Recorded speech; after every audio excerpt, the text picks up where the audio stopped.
आज का ये एपिसोड शुरू करने से पहले एक छोटी सी बात। क्या आप भी अपना पॉडकास्ट बनाने की सोच रहे हैं? तो एंकर ट्राई कीजिए।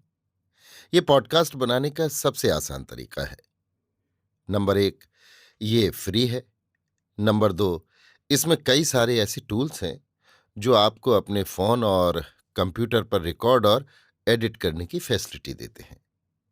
नंबर 3, आप अपने पॉडकास्ट को डिस्ट्रीब्यूट भी कर सकते हैं, जिससे इसे स्पॉटिफाई और दूसरे प्लेटफॉर्म पर सुना जा सके। तो डाउनलोड कीजिए फ्री एंकर ऐप या विजिट कीजिए anchor.fm पर अपना पॉडकास्ट स्टार्ट करने के लिए। ये तो थी एक छोटी सी जानकारी, और अब शुरू करते हैं एपिसोड का सिलसिला। तो आज के एपिसोड में लीजिए सुनिए आचार्य चतुर्सेन शास्त्री के लिखे उपन्यास सोमनाथ के 34वें भाग भस्मांक देव को मेरी यानी समीर गोस्वामी की आवाज में।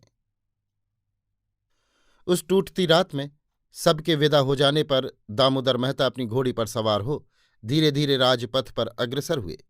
इस समय उनके मस्तिष्क में दो विचारधाराओं का संघर्ष हो रहा था।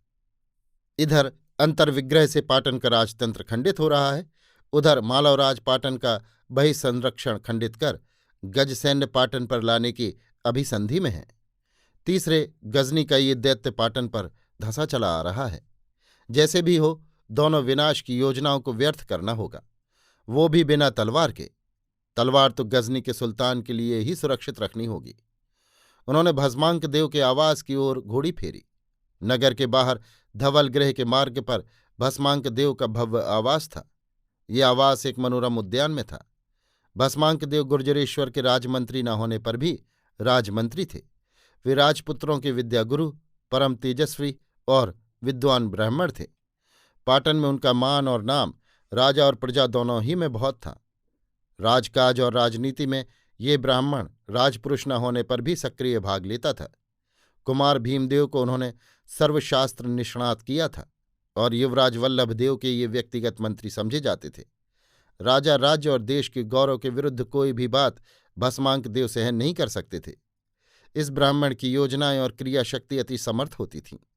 शास्त्रों के परम निष्णात पंडित होने के साथ भस्मांक देव शस्त्रों के समर्थ प्रयोक्ता, संगीत और साहित्य के मर्मज्ञ ज्ञाता और वृत्ति के अति सरल सात्विक पुरुष थे। भस्मांक देव के द्वार पर पहुंचकर दामोदर को सेवक द्वारा मालूम हुआ कि भस्मांक देव अपने अध्ययन कक्ष में हैं। सूचना पाते ही उन्होंने उसे बुला लिया। शिष्टाचार के बाद भस्मांक देव ने हंसकर कहा, ये क्या बात है दामू, पाटन की राजनीति तारों की छाह में चलती है। राजनीति और ज्ञान नीति दोनों ही तारों की छाया में चलें तो ठीक ही है। सूर्य के प्रकाश में तो उनकी गूढ़ता भंग होती है। तभी तो देव रात रात भर अध्ययन करते हैं। ये तो मेरी आदत है दामू, परंतु तुम कहो, देश देश के राजमंत्री जहां इस समय सुख की नींद में सो रहे हैं, ये पाटन का मंत्री कहाँ कहाँ भटक रहा है। क्या किया जाए, ये राजतंत्र है ही ऐसी आपत्ति। परंतु इस आपत्ति में राजमंत्री ही रात्रि जागरण करते हैं या राजा भी? राजा भी जागरण करते होंगे।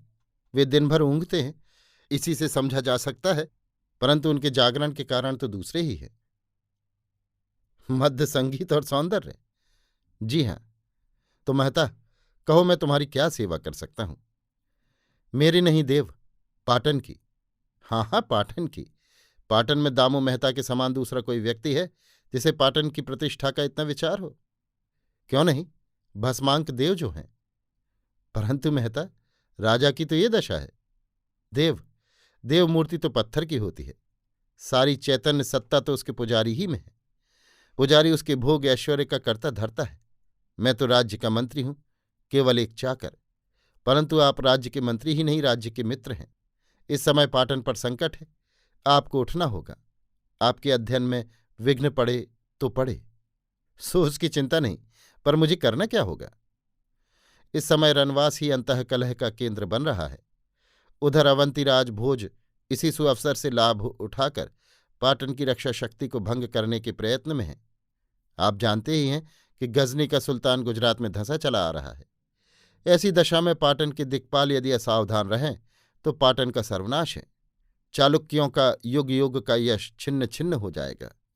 अर्बुतेश्वर धुंधुकराज और नांदोल का अनहिल्यराज दोनों ही मेदपाट में अवंतीपति के सानिध्य में बैठे पाटन के विनाश का ताना बाना बुन रहे हैं। जिन पर रक्षा का भार है वे शत्रु के सहायक हैं। उधर सिंधुपति खुल्लम खुल्ला स्वतंत्र घोषित हो रहा है। उसे उत्तर का दिक्पाल बिना नियुक्त किए गुर्जर भूमि तो बिना रखाए खेत के समान नष्ट हो जाएगी। परंतु देव, इस समय पाटन इन घरेलू शत्रुओं पर तलवार नहीं उठाना चाहता। तलवार तो गजनी के दैत्य के लिए सुरक्षित रहनी चाहिए। यह सत्य है, पर कहो मैं क्या करूं? आप मालव जाइए। मैं वहां क्या करूंगा? पाटन में दूसरा व्यक्ति ऐसा और नहीं जो मालव के पंडितों और वारांगनाओं के प्रपंच से बचकर आ सके। आप मालव की प्रकृति के जानकार हैं। मालव राजद्वार में आपका मान भी है। आप उससे लाभ उठाइए। मालवराज पाटन को विष दृष्टि से देखता है। सिंधु तक साम्राज्य विस्तार करने में पाटन ही उसकी बाधा है। उधर पाटन का वो अपराधी भी है। पाटन को उससे वैर लेना है, परंतु आज नहीं। आज तो उसे रोकना होगा। ये काम आप ही कर सकते हैं देव। धामो, ये काम तो तुम्हारे बूते का है। मैं ही जाता, पर मैं यदि आज पाटन छोड़ता हूं तो देव, सत्य जानिए, पाटन भी नहीं, पाटन के महाराज भी नहीं। इसलिए पाटन को मुझ पर छोड़िए। आप मालव जाइए। भस्मांक देव विचार में पड़ गए। दामोदर ने धीमे स्वर में कहा, आप तैलपराज की बहन मुंज की विधवा महारानी कुसुमवती को जानते हैं। वो भी आपको बहुत मानती हैं। तो इससे क्या? सब कुछ इसी में हो गया देव। वो बड़े तेज स्वभाव की स्त्री हैं। तैलपराज पर अपने हाथ से महाराज मुंज का शिरच्छेद किया था। ये अवंती का साधारण अपमान नहीं है। भोजराज इस अपमान को भूलकर इधर उधर ध्यान दे रहे हैं।